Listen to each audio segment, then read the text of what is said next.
Nehru trophy വള്ളംകളിക്ക് സർക്കാർ grant 2 കോടി രൂപയാക്കി വർദ്ധിപ്പിക്കുമെന്ന് ടൂറിസം മന്ത്രി PC വിഷ്ണുനാഥ്. നിലവിൽ 1 കോടി രൂപയാണ് സർക്കാരിന്റെ ഗ്രാന്റ്. അടുത്ത വർഷം മുതൽ ചാമ്പ്യൻസ് ബോട്ട് ലീഗ് ഫ്രാഞ്ചൈസി മാതൃകയിലാക്കുമെന്നും മന്ത്രി പറഞ്ഞു. നെഹ്റു ട്രോഫി സമ്മാനത്തുക വർദ്ധിപ്പിക്കുമെന്നും KC വേണുഗോപാലൻ PM അറിയിച്ചു. നെഹ്റു ട്രോഫിയുമായി ബന്ധപ്പെട്ട ഉദ്യോഗസ്ഥതല യോഗത്തിന് ശേഷമാണ് ഇരുവരും പ്രതികരിച്ചത്. നെഹ്റു ട്രോഫി വള്ളംകളിക്ക് സംസ്ഥാന സർക്കാർ നൽകുന്ന ഗ്രാന്റ് വർദ്ധിപ്പിക്കുമെന്ന് മന്ത്രി PC വിഷ്ണുനാഥ്. 1 കോടി ഗ്രാന്റ് 2 കോടി രൂപയാക്കി വർദ്ധിപ്പിക്കാനാണ് തീരുമാനം. നെഹ്റു ട്രോഫിയായിട്ട് ബന്ധപ്പെട്ട് ഗവൺമെന്റ് നൽകുന്ന സഹായം 1 കോടിയായിരുന്നു. അത് 2 കോടി രൂപയാക്കി വർദ്ധിപ്പിക്കാൻ തീരുമാനിച്ചു.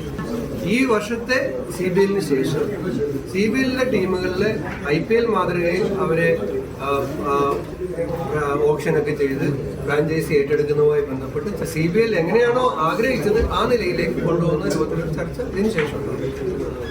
അതുപോലെ നമ്മൾ ഈ നെഹ്റു ട്രോഫി ഇത്രയും വലിയ അന്താരാഷ്ട്ര മത്സരം അതിൻ്റെ പ്രൈസ് മണി എന്ന് പറഞ്ഞാൽ 1ാം സ്ഥാനത്തിന് 2ാം സ്ഥാനത്തിന് പ്രൈസ് മണി 5 ലക്ഷം രൂപയും 3 ലക്ഷം രൂപയൊക്കെയാണ്.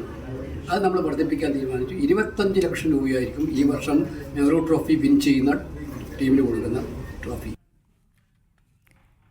ജോസി ബാബു ചേരുന്നുണ്ട് ആലപ്പുഴയിൽ നിന്ന് വിവരങ്ങളുമായി. ജോസി, എന്തൊക്കെയാണ് പുതിയ തീരുമാനങ്ങൾ?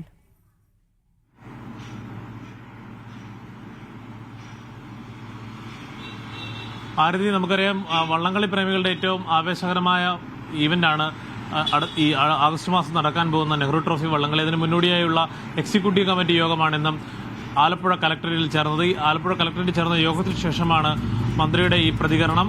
നിലവിലുള്ള 1 കോടി രൂപ ഗ്രാന്റ് എന്നുള്ളത് 2 കോടി രൂപയായി ഉയർത്തും. നെഹ്റു ട്രോഫി വള്ളംകളിയുടെ ഗ്രാന്റ് 2 കോടി രൂപയായി ഉയർത്തുമെന്നാണ് ടൂറിസം മന്ത്രി കൂടിയായ PC വിഷ്ണുനാഥ് പറയുന്നത്. അതോടൊപ്പം തന്നെ അടുത്ത വർഷം മുതൽ ഫ്രാഞ്ചൈസി മാതൃകയിൽ ചാമ്പ്യൻസ് ബോട്ട് ലീഗ് നടത്തുന്നതിനുള്ള ശ്രമങ്ങൾ തുടങ്ങിക്കഴിഞ്ഞിട്ടുണ്ട്. പ്രത്യേകിച്ച് IPL മാതൃകയിൽ വള്ളങ്ങളുടെ ലേലം വിളി അടക്കം പൂർത്തിയാക്കി ഫ്രാഞ്ചൈസികൾക്ക് വള്ളങ്ങൾ വിട്ടു നൽകിക്കൊണ്ടുള്ള മത്സരമായിരിക്കും നടക്കാൻ പോകുന്നത്. വലിയ രീതിയിൽ അതൊരു പ്രൊഫഷണൽ സ്വഭാവം കൈവരുമെന്നുമാണ് മന്ത്രി പറയുന്നത്. കൂടാതെ സമ്മാനത്തുക വർദ്ധിപ്പിക്കുമെന്നുള്ള കാര്യത്തിൽ MP KC വേണുഗോപാലും പ്രതികരിച്ചു. അതായത് നിലവിൽ 5 ലക്ഷം രൂപയാണ് നെഹ്റു ട്രോഫി വള്ളംകളിയിൽ ചാമ്പ്യനാകുന്ന വള്ളത്തിന് ലഭിക്കുക. അത് 25 ലക്ഷമായി ഉയർത്തുന്നതിനുള്ള ആലോചന തുടങ്ങിയിട്ടുണ്ട്. അത് 25, 15, 10 എന്ന നിലയിലേക്ക് സമ്മാനത്തുകകൾ ആ നിലയ്ക്ക് കൊടുക്കാനാണ് ആലോചിക്കുന്നത്. അത് അടുത്ത വർഷം മുതൽ പ്രാവർത്തികമാക്കാനുള്ള ശ്രമം തുടങ്ങിയതായി MPയും അറിയിച്ചു. എന്തായാലും വള്ളംകളിയുടെ മുന്നൊരുക്ക പ്രവർത്തനങ്ങളൊക്കെയും ഇപ്പോൾ പൂർത്തിയായിട്ടുണ്ട്. ഇനി അടുത്ത ഘട്ടങ്ങളിലായി മറ്റ് നടപടിക്രമങ്ങൾ ഇനി പൂർത്തിയാക്കേണ്ടതുണ്ട്. ആദ്യഘട്ടത്തിൽ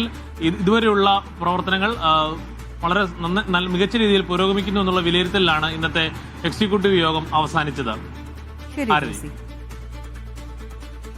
ജോസി ബാബുവാണ് വാർത്തയുടെ വിശദാംശങ്ങൾ പങ്കുവച്ചത്.